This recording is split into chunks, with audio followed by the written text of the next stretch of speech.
नमस्कार जय जगन्नाथ आपण समस्त को आज एक नुआ सेशन रे पुणी थरे वेलकम। आज रे सेशन रे आमे आलोचना करिबा जे आपण मानकर एलटीआर रो जो सीबीजेड एग्जाम हैला CBZ okay TGT science category रो सीबीजेड एग्जाम हैला ता धरे एक्सपेक्टेड कट ऑफ केते रहिबो से रिगार्डिंग कथा हबा। पीसीएम रो कट ऑफ केते जीवो ता रिलेटेड मध्ये कथा हबा। तेणु वीडियो टिक लास्ट जाय देखंतु निश्चित भाबरे आपण मानकु हेल्पफुल रहिबो वीडियो टे। प्रथम देखो जदि मार्क डिस्ट्रीब्यूशन देखा एथरक आसीथिला आपण मानकर केमिस्ट्री रे 40 टा क्वेश्चन 40 मार्क, बॉटनी जूलॉजी रे 90 मार्क एवं पेडागोजी रे 20 टोटली मिसिकरी 150 क्वेश्चन रो आपण माने उत्तर देले। समय आपण मानक आलोकेट थिला 2 घंटा। ठीक अछि, तबे कोन केबे कट ऑफ जीवो आलोचना करबा आसंत। एकुटी नजर पके नियंतु आरथर आरएसटी एग्जाम सहित मु एटा डायरेक्टली कंपेयर करिछि जहा फल रे आपण मानकर ओवरऑल आईडिया पळे आसीबो जे हां कोन केते कट ऑफ जाई पारे। देखंतु आरथर जो regular high school teacher exam होइथिला सेटा आपण मानकर ऑनलाइन मोड रे हेतिला, किंतु एथर आपण मानकर जो एलटीआर एग्जाम सेटा ऑफलाइन मोड रे हैला। तनो ऑनलाइन और ऑफलाइन भितरे बहुत किछ फरक थाए। जेमिति कि कोन ना जणे जदि 5 मिनिट ताकू टाइम मिलुची मु ऑनलाइन कथा कहूची जणे 5 मिनिट समय रे मध्य से 150 टा क्वेश्चन को क्लिक करि परिबो। ठीक अछि, किंतु सेही केस रे जदि ऑफलाइन एग्जाम हैला एवं 150 टा क्वेश्चन को ताकू सर्कल को डार्केन करिवार अछि ओमआर शीट को ताकू मिनिमम 15 रु 20 मिनिट समय लागिवो, 10 मिनिट रे जमा भी होबन। बुझि परछंती तो गोटे कथा चिंता करो जे 2 घंटा भितर पाखा पाखी 20 मिनिट आपण मानकर एमिति सर्कल डार्केन करिवारे पळै जाउछि तो आपण पाखरे आउ रहिला ओनली केते मिनिट ना 100 मिनिट रहिला। ठीक अछि, तो 100 मिनिट रे आपण मानकु 150 टा क्वेश्चन रो उत्तर दबाको अछि। तेणु निश्चित भाव रे हेवी प्रेशर रहिबो आपण मानकर माइंड रे कथा अछि। ठीक अछि, द्वितीय फैक्टर हला ये तो प्रथम फैक्टर हला टाइम मैनेजमेंट। द्वितीय फैक्टर हला जे लेवल ऑफ क्वेश्चन कोन थिला एथरक जहा पिला मानकर डाटा अनुसार देथिवा मत अनुसार क्वेश्चन टॉप थिला। ठीक अछि, तो क्वेश्चन टॉप बहुत थिला सेति पई कट ऑफ मध्ये बहुत कम जिवो। तबे ठीक अछि, वैकेंसी डिटेल आमे देखिबा पूर्व थर कोन केते थिला एथर कोन केते अछि। 3 नंबर फैक्टर मध्ये वैकेंसी रो नंबर ऑफ वैकेंसी ऊपर डिपेंड करिवो कोन केते थिला। ठीक अछि, अच्छा जदि यूआर कैटेगरी आपण देखिबे आरएसटी रे 379 पदवी थिला एथरक 440, एससीबीसी रे 126 टा थिला एथरक एलटीआर रे 69 पदवी रहिछि। एससी रे 144 पदवी थिला आपण मानकर आरएचटी रे किंतु एथर एलटीआर रे 143 पदवी। से बेला एसटी कैटेगरी रे 556 आपण मानकर वैकेंसी थिला एथरक वैकेंसी होची 198। एसटी कैटेगरी जे देखिबे वैकेंसी एथर 50% भी नाही आ पूर्व थर रो 50% भी नाही, बहुत लेस अछि। तेणु कट ऑफ हाई जिबार चांसेस एची रहिछि केवल शेड्यूल ट्राइब कथा हम कहूछि। अच्छा ठीक कट ऑफ पर नजर पकांतु आरएसटी एग्जाम रो मेन रो जो कट ऑफ थिला आपण मानकर ए भलिया थिला यूआर रे 95.75 जाइथिला, एससीबीसी रे 91.75 जाइथिला, एससी रे 58 जाइथिला एवं एसटी रे 11.5 जाइथिला। I am repeating again 11.5 it is only due to large number of candidates, sorry large number of seats, that is 556 556 seat थिला पिला हो नथिले तेणु 11.5 जाइथिला। एथरक नजर पकांतु 198 पदवी ओनली।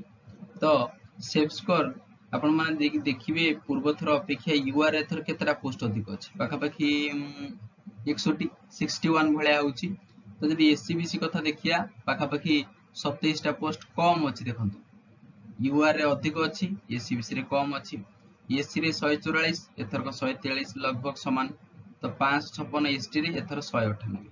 तो कट ऑफ एथरक अधिक जीवार चांसेस बहुत कम रहबो काहे कि ना क्वेश्चन टॉप थिला जो केमिस्ट्री रो क्वेश्चन आस्थिला सिथरे पिला माने जहां पिला माने डाटा दैछन्ती 15 रु 20 टा अटेंड करिवार से माने सफल होइछन्ती, अधिक अटेंड करि नांती। जो पिला माने अटेंड करछन्ती माने रॉन्ग अटेंड करछन्ती। बुझि परछन्ती तो यूआर रे पाखा पाखी आपण माने जदि एथरक 90 रु 95 मार्क नै आछन्ती ताले आपण मानकर सेफ जोन रे रहिबे। निश्चित भाव रे 90 रु 95 4-5 मार्क रे एपट सपोर्ट हेले मध्ये चलिबो।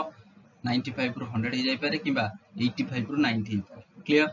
तो जदि एससीबीसी कथा कहिबा एथरक 91.75 आर्थर जाइथिला एथर मध्य आपण जदि 85 रु 90 मार्क आनुछंती आपण माने सेफ जोन रे रहिबे। ईएससी रे एथर पाखापाखि 58 हबनी काहेकि एथर बहुत कम पदवी रही जति थिला सेतिक अछि कि नंबर ऑफ कैंडिडेट एथर अधिक अछंती तेणु पाखापाखि 65 प्लस एसटी कैटेगरी कथा कुआ जाउछि शेड्यूल कास्ट सेबला एसटी जदि कुआ जाला एसटी कैटेगरी आपण माननकु 25 प्लस एथर रखियो पड़िबो 25 प्लस रे जाई सिलेक्शन संभव काहेकि ना 556 पदवी काई एथर 198 पदवी काई बुझा पडुछि।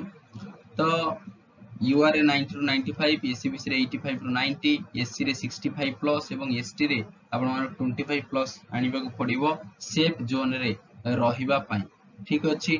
तो ये आपनकर थिला सीबीजेड कैटेगरी रो कट ऑफ डिटेल एलटीआर रो ठीक अछि। तो एबे कथा हवा जे पीसीएम रो कोन केते कट ऑफ बा एक्सपेक्टेड स्कोर केते रखियो पड़िबो आपन देखो। तो पीसीएम रो एग्जाम होइनी जुलाई रे हवा पई शेड्यूल होई सारिछि। तो देखंतु जदि एग्जैक्ट हमें कट ऑफ कथा कहबा एटा भूल हबो काहे ना एग्जाम पर ही कट ऑफ कथा एनालिसिस करा जाय किंतु फिर भी हमें प्रीवियस ईयर वैकेंसी को एनालिसिस करी गोटे सेफ स्कोर धरि परिबा गोटे टारगेट करी आपण पढि परिबे। तो ये जो आपण मानकर पीसीएम रो कट ऑफ एनालिसिस करियर अर्थ होची आपण माइंड रे गोटे टारगेट सेट करबा जे केते मार्क आपण माइंड रे रखि करी लेवल बेले परिश्रम करिवे ठीक अछि। देखंतु जदि यूआर देखिबा 436 थिला एथरक 510 एससीबीसी रे 98 थिला एथरक 115 बढ़िछि एससी रे 166 पदवी थिला एथर मध्ये बराबर अछि एसटी रे 719 पदवी थिला एथरक ओनली 229 देखन जेहेतु 729 पदवी एटी कट ऑफ जाइतिला केते ना 4 ओनली जाइतिला बुझि परछंती काई ना बहुत पिला फॉर्म कोन ना बहुत सीट थिला बहुत कम पिला फॉर्म होइते ठीक अछि। अच्छा एथर जदि पाखापाखि त आपण देखिबे अधिक टिके पोस्ट रहिछि पाखापाखि 70-80 भलिया पोस्ट यूआर कैटेगरी अधिक अछि एवं 17टा भलिया पोस्ट एससीबीसी रे अधिक अछि एससी रे बराबर अछि एवं ईएसटी रे बहुत पदवी कम रहिछि 50% रो मध्ये बहुत कम पदवी एथर रहिछि ठीक अछि।